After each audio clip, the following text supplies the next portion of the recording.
Welcome to Real Estate Coaching Radio, starring award-winning real estate coaches and #1 international best-selling authors, Tim and Julie Harris. This is the #1 daily radio show for realtors looking for a no BS, authentic, real-time coaching experience. What's really working in today's market, how to generate more leads, make more money, and have more time for what you love in your life. And now your hosts, Tim and Julie Harris.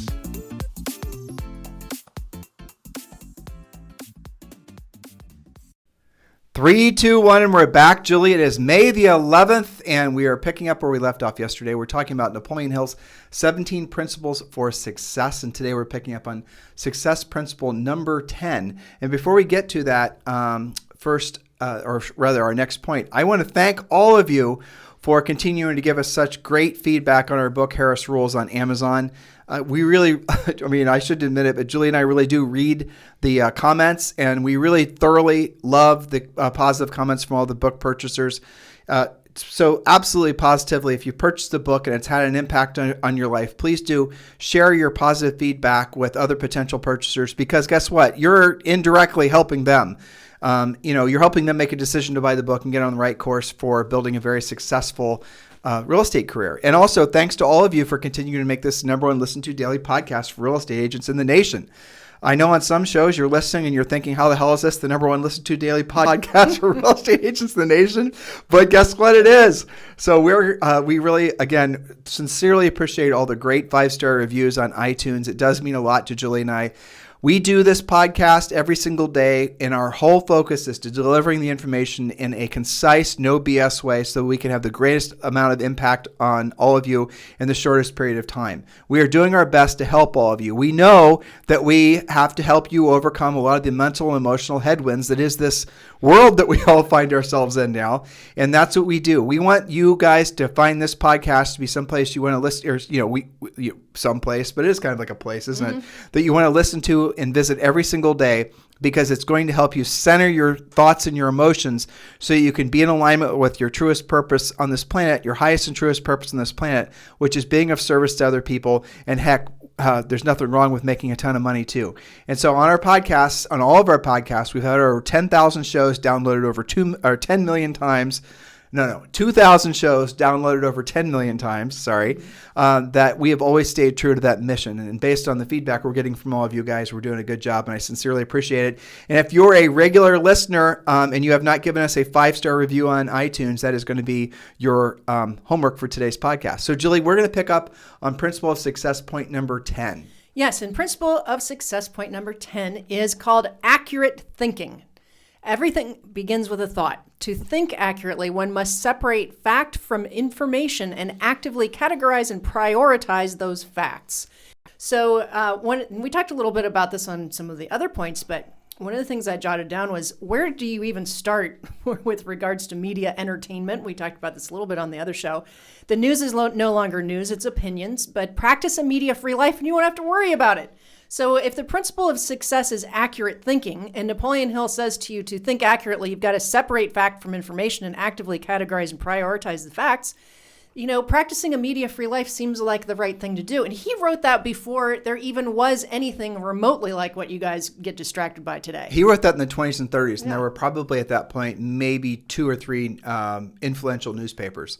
Yeah. There really wasn't even much TV. You weren't watching TV, right. Maybe a little radio here and there, but today more than ever, you've got to really be sensitive to that. So just practice a media-free life. You guys got to realize that the media never has been anything other than partisan. And I mean that in a political sense too.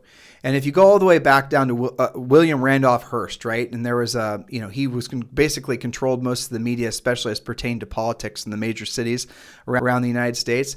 And he had his political leanings. And even this is something going all the way back to, again, this same era where Napoleon Hill was alive. The newspapers then were overtly political.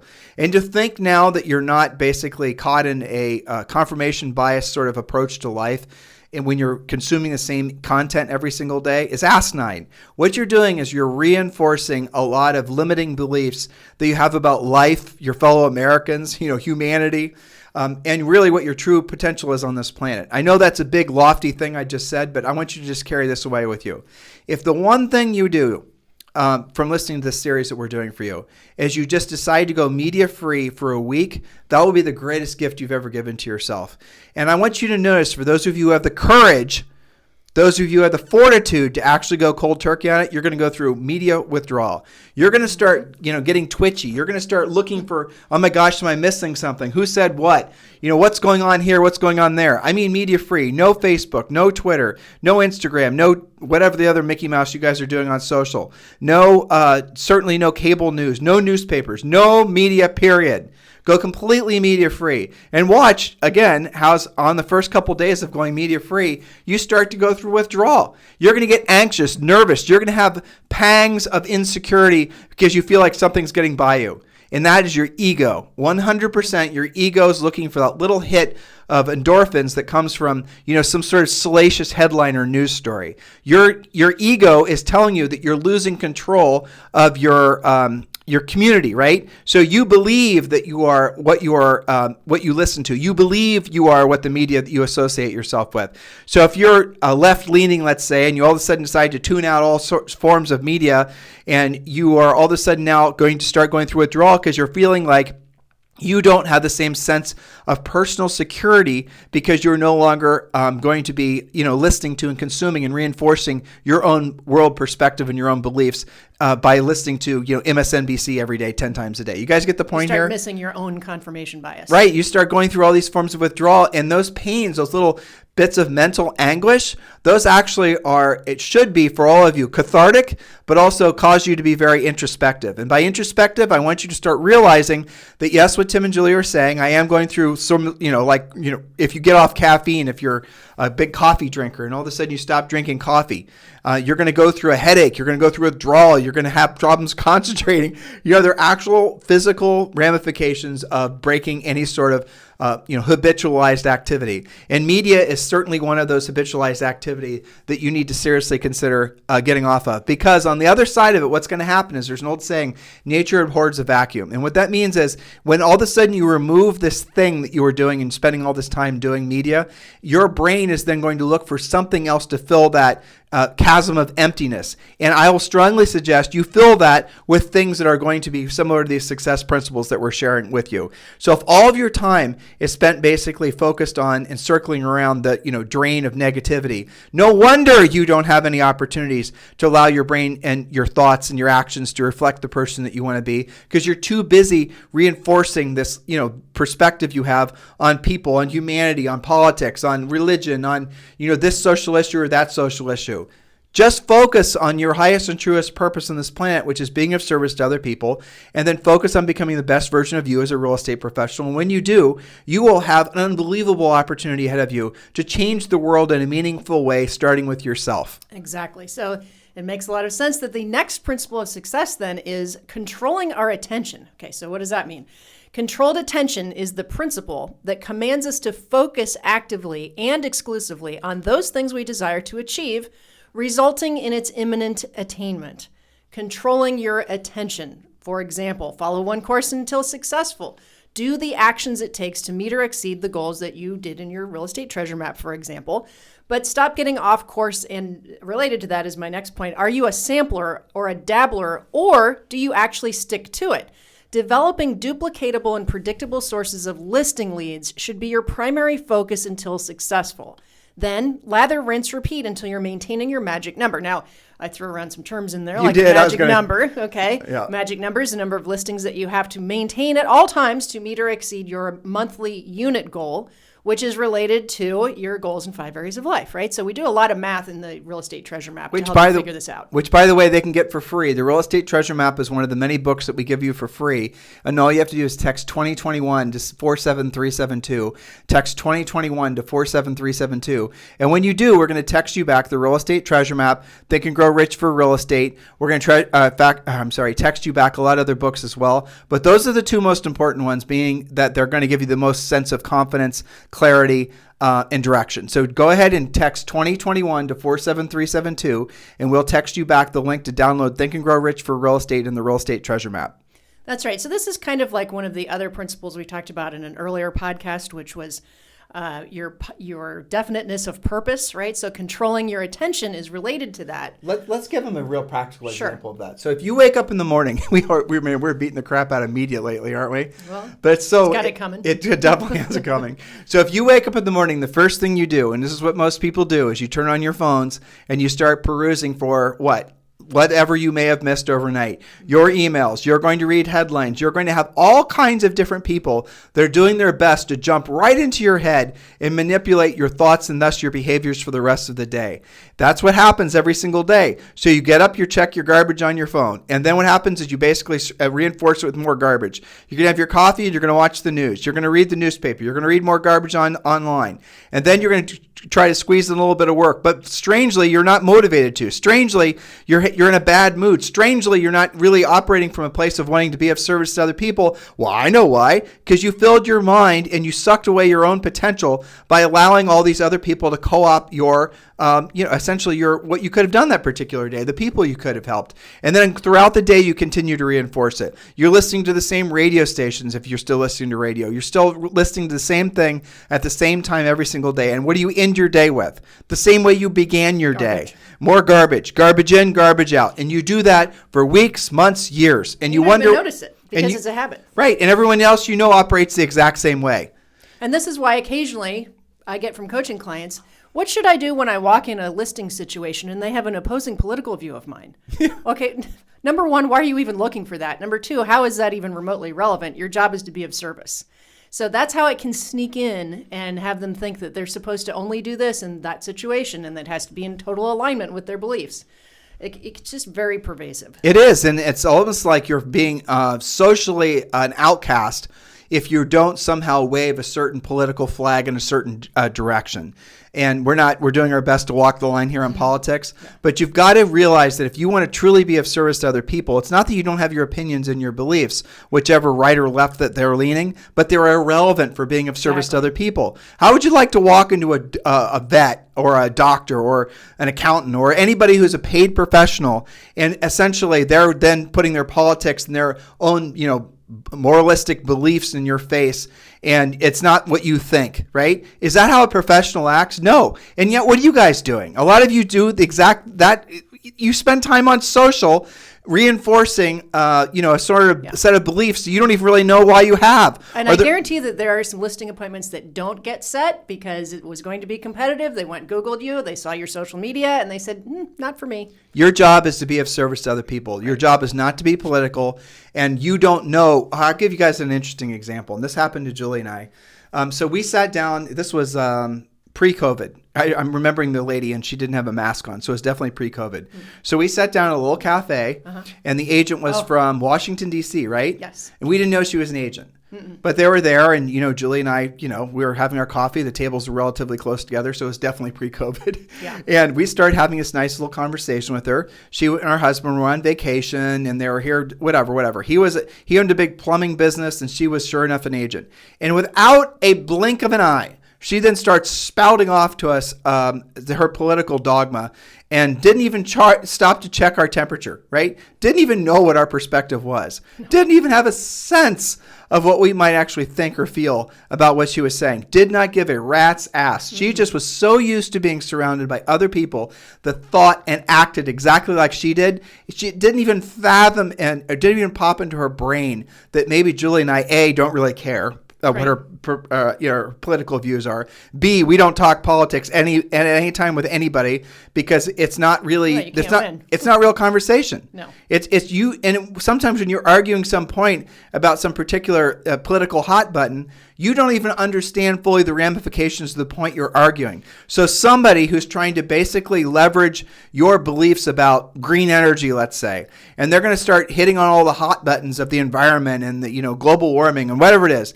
All the while, their real agenda isn't anything like what it's presenting itself to be. They're on a completely different mission, and you're just their pawn. You're their social pawn to essentially further their own particular agenda. That's the problem with politics. It's all frankly, guys, it's evil, and most of it should just be completely avoided. The world will go on. Things will resolve without you. Your job, if you want to make an impact on this world, a positive impact, is be the best version of yourself as a real estate professional.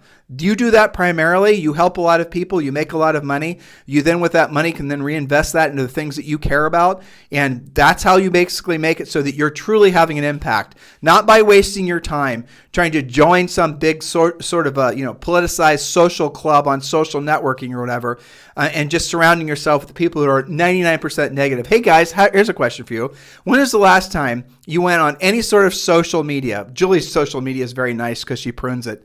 It's all about children and dogs, basically. I'm very careful about on what Facebook. I subject myself right. to. It's private page. So, right. But how many of you guys actually go into any form of media and actually walk away feeling motivated to go out into the real estate world and do what you don't want to do when you don't want to do it at the highest level? How many of you are motivated to actually go out there and seize the world for the amazing opportunity it is? And so here's a little interesting thing at my ripe old age of 50 I'm going to share with you. My entire life, and your entire lives as well, everybody in the media was trying to convince us that darker days are ahead, right? They're trying to convince us that there's some sort of zombie apocalypse right around the corner. It doesn't matter what it was. The media, and really probably the government and pretty much everyone else, is addicted to making us worry. Making people worry makes people easily controlled. Confident people are not easily controlled. Worried people are in fear, and in fear mode, they're basically easily manipulated. And that's the reason that virtually all sales copy is written the way it's written. That's the reason that all things are sold the way they're sold. They're very rarely sold on optimism. But here's the thing I've learned at 50. Pretty much all of it is bullshit, because every single year of my 50 years, and every single year of all your years, every single year in the world has gotten better. This has never been a better time to be a human on planet Earth, right? Health-wise, educationally wise, social-wise, financial-wise, all the things that you could possibly imagine are 1,000 times better than they were just 50 years ago. There's nothing that's not better now than it was before. And you can argue the environment even, but I think, people other than me, because I'm not going to argue with you about it, would argue that the environment even in a lot of ways is better than it used to be. You could talk about, for example, the fact that there was a lot of animals on the verge of extinction, and now they're not. You could talk about a lot of protected habitats that were basically going to be plowed over, and now they're not. So you can argue both sides of things forever. But the moral of the story, what I'm trying to share with you, is maybe the thing that's holding you back from becoming the best version of you is your belief, because you've been sold into believing that tomorrow is going to be worse than today. And if you believe that tomorrow is going to be worse than today, your motivation to improve yourself today for the sake of tomorrow being better than today, you're not going to have that motivation. You have allowed yourself, your heart and your soul and your potential on this planet to be completely co-opted, stolen because of the people that you allow to influence you in your life. So here's a little thought for you. What if everything in your life is going to be better tomorrow, the next day, the next year, 10 years from now? What if every single aspect of your life, I'm talking about your health, your relationships, your relationship with God, your spirituality, your financial aspects, your educational aspects, what if everything in the future is going to be, 10 times, 100 times better than today? Maybe it's only 50 times, who knows? Maybe it's only 5 times. But my point is, what if things are going to get better, not worse? That's not how a lot of you think. Why don't you think that way? Even though your own life has shown that to be true for the most part. Why don't you think that way? It's because you're allowing yourself to be brainwashed. That's why. So this media thing is incredibly important. That's right. That's why we bring it up and remind you guys to be media free. So our last principle of success today is number 12, building teamwork. The principle of teamwork is equivalent to harmonious cooperation based on willingness and free contribution. Inspiring teamwork assures rapid and meaningful success. Now, let me just prequel this with, we've talked a lot about teams on our podcast. In our book, Harris Rules. In the book. And in fact, in the book, Harris Rules, we talk specifically about 4 or 5 different models of how to successfully build a profitable team. And really the first one is the solo agent. And we actually go through these examples of pluses and minuses for lifestyle and what you're looking for, et cetera. Then we do a normal partnership. Then we do a small team and a larger team. And so, by the way, guys, all the generations of team building that we go through in Harris Rules also tells you what the hypothetical profit margins will be from each of the different business models that you could emulate. So do not just jump to this big team model, because you'll quickly discover that often it is profit free. Exactly. Inadvertently, most cases. Okay, so I wrote down in my notes, are you a rower or are you a rider in your own team? Now, there's different versions. You might not have an official team, but you have a team amongst your family members. You have a team amongst, who you're dealing with. Let's explain that. Yep. So the idea, the original premise between are you a rider or rower or rider is when you guys are adding staff. Mm-hmm. And then some of the staff is going to be, they're not going to pay for themselves, basically. And during the last real estate crash, and frankly, Julie and I have always run our own businesses this way, every single person in the company has to directly contribute revenue to at least pay for themselves. Otherwise, they're riders. Now, as your business grows, you're going to have some inevitable riders that are not going to be rowers, right? If you started as a small business and you grow to be a big business, then all of a sudden you're having to hire people that are like, say, for example, a maintenance man. Well, he's not going to be creating revenue for the business, but without him, you're not going to have much of a business because, the doors won't work and the toilets won't flush. You guys get my point? So, but as a smaller business owner, which most of you always will be, less than $2 million a year in revenue is basically a small business, and that's not real estate sales. That would be commissions for you real estate people. That's revenue as in real estate income. For $2 million or less, you should definitely try to basically make every single person on your staff pay for themselves. A rower.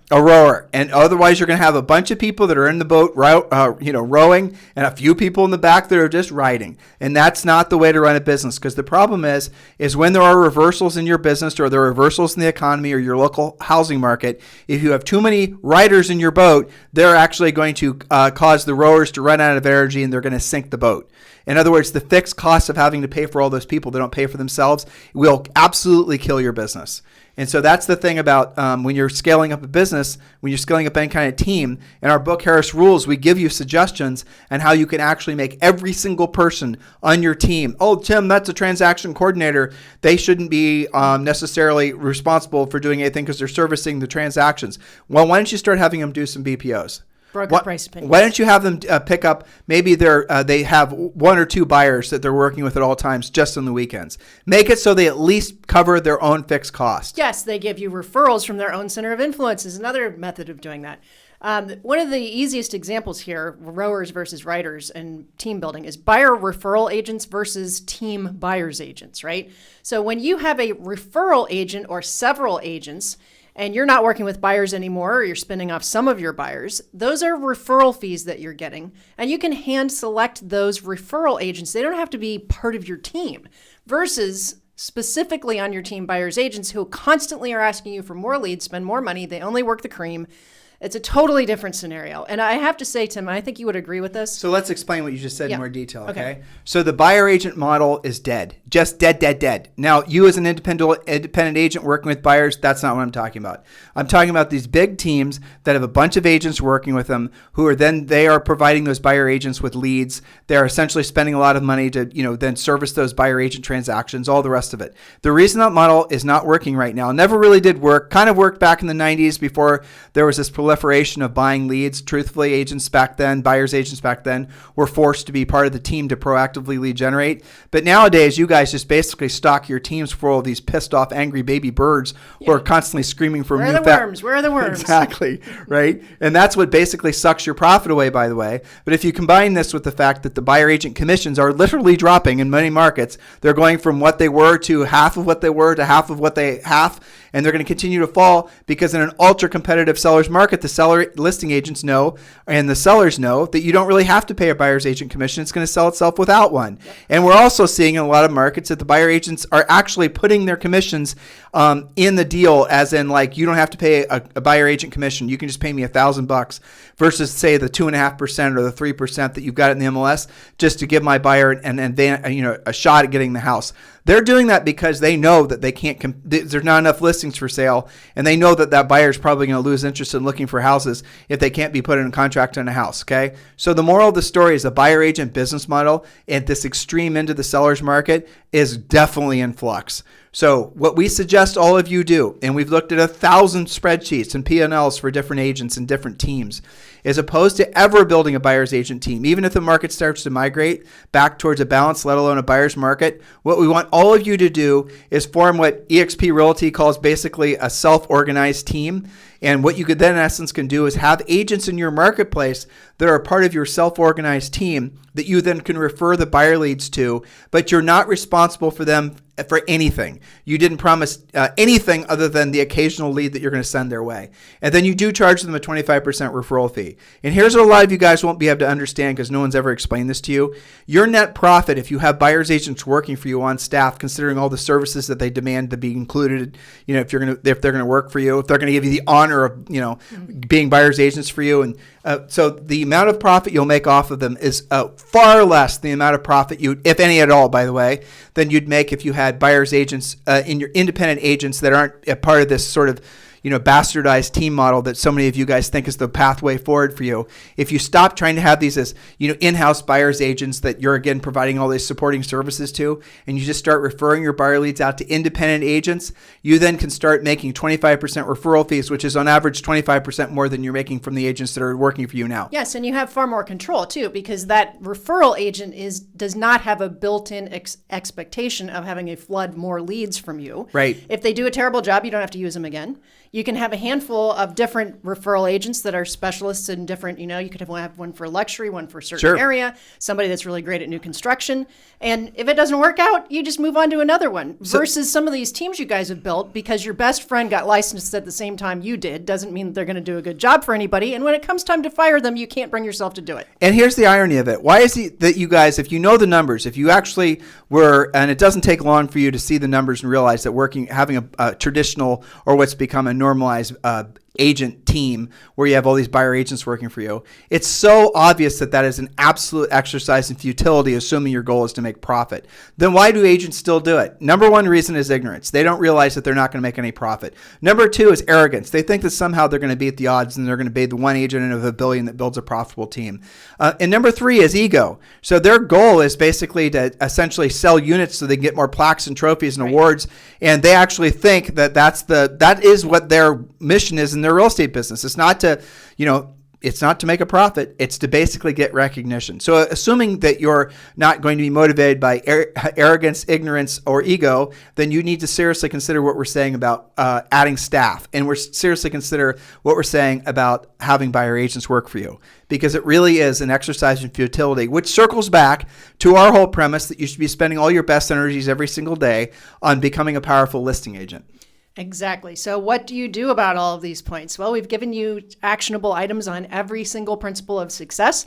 Hopefully you're writing those down, circling them, and most importantly, taking action on them. So tomorrow we're going to pick up where we left off today. We're going to finish out these points maybe a couple other days. And then what we're going to do is we're going to present to you the 20 reasons why there's going to be no market reversal anytime soon. By anytime soon, you need the next this is probably a little bit lofty one of a prediction, but we're thinking as far as 3 to 5 years, we are seeing absolutely zero resistance to a continuation of the market that we've been experiencing with regards to an incredibly strong buyer's market. Seller's market. And matter of fact, Julie and I have even looked thought about our own, what we're believing to be true, and we've tried to argue our own points to see if we can find flaws in our own thinking. And when we come up against, you can create your black swan event that might cause the market to pivot. But here's the thing. You just went through the biggest black swan event ever called COVID. And what happens? The housing market took off.